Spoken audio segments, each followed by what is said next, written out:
I stopped driving for Uber after that night, not because I was tired of the job and not because the pay was bad.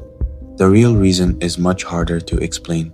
Sometimes, when you drive late at night, you pick up people you don't know. But sometimes, the person you pick up isn't supposed to exist at all.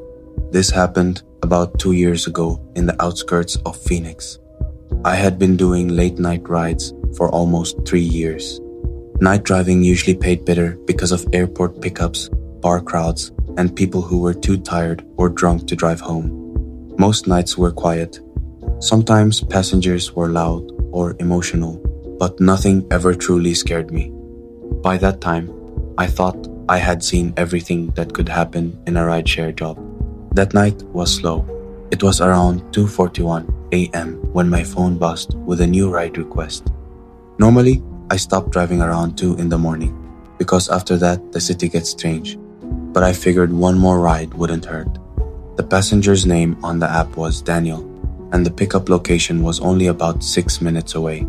As I drove toward the location, the city lights slowly disappeared behind me. The roads became darker, quieter, and more empty. Street lights were spaced far apart, and the houses looked older and farther from each other. Eventually, my GPS led me down a narrow residential road near the desert. When the navigation said, "You have arrived," I slowed down and looked at the house in front of me. The place looked abandoned. The grass in the yard was completely dead. The paint on the walls was peeling, and every window was dark. There was no porch light and no car in the driveway. It didn't look like anyone had lived there for years. I checked the app again just to make sure I was at the right location. It still showed the pickup point at that exact house. I waited in the car for about a minute, thinking the passenger might come out late. Just when I was about to cancel the ride, I noticed movement near the side of the house. A tall man slowly stepped out of the darkness. He looked thin and was wearing dark clothes. But the strange thing was the way he walked. His steps were stiff and slow, almost like someone who wasn't used to walking normally. He approached the car quietly, opened the back door, and sat down behind me without saying a word. I tried to sound friendly and said, "Hey, Daniel?" There was a short pause before he answered with a quiet "yeah." His voice sounded flat and emotionless, like someone forcing themselves to speak normally. I started the trip. The destination on the app showed a drive of about 26 minutes, heading farther away from the city toward the desert highway. For the first 10 minutes of the ride, the car was completely silent. Normally, passengers check their phones, talk on calls, or ask about the route. This guy did nothing. At one point, I glanced at the rearview mirror.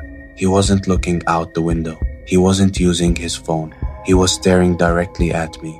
His face was expressionless, and he didn't blink. I quickly looked back at the road, trying to ignore it, but the silence felt heavier now. I tried to start a conversation just to break the tension. I asked him if he had a long night. He didn't respond at first. Then, after several seconds, he asked a strange question. "Do you like driving this late?" His voice was calm but empty. I shrugged and told him it paid better. After another moment of silence, he asked something that made the back of my neck tingle. "Do you ever get scared driving alone at night?" I laughed nervously and said no. That's when he quietly said, "You should." A few minutes later, I looked in the mirror again. The dim light from the road showed his face, but something looked wrong. His eyes seemed completely black, with no reflection of light at all. It might have just been the darkness, but the sight made me uneasy. By that point, I was very aware that we were driving down an empty road with no other cars around us. Suddenly, he leaned forward from the back seat. I could feel his breath near my ear. It felt strangely cold. Then he whispered 2 words, "Pull over." I told him there was nowhere to stop because the road was just desert on both sides. He repeated the command, this time in a sharper voice. "Pull over." Not wanting to argue, I slowed the car and pulled onto the dirt shoulder beside the road. The engine idled quietly. Outside the car, there was nothing but darkness and the distant outline of desert land. For a few seconds, neither of us spoke. Then he asked, "Do you know why I called you?" I slowly shook my head. That's when he said something that made my heart start pounding. In a calm voice, he whispered, "Because no one will hear you out here." My hands tightened around the steering wheel. Every instinct in my body told me something was very wrong. I turned slightly in my seat to look back at him. The back seat was empty, completely empty. There was no passenger behind me. The door hadn't opened. There was no sound of footsteps or movement. 1 second he had been there, and the next he was gone. I quickly jumped out of the car and looked around. The desert road stretched in both directions, silent and empty. There was no one nearby. No lights, no movement, no sign that anyone had been there at all. Then my phone buzzed. The ride was still active on the app. It still showed the passenger in the car. My hands were shaking as I ended the trip. As soon as I did, the passenger name changed. It no longer said Daniel. Now, the ride just showed a blank account, labeled completed. The next day, I went back to the pickup location out of curiosity. The house looked exactly the same, abandoned and empty. I asked a neighbor about it, and he told me nobody had lived there in more than 10 years.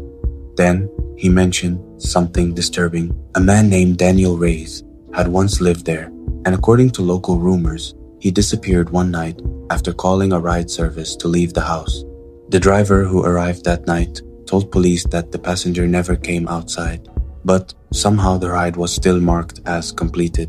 After hearing that story, I deleted the Uber app from my phone and never drove again, because sometimes, late at night, someone might request a ride, and if you're unlucky enough to accept it, you might discover the passenger in your back seat was never supposed to get in your car at all.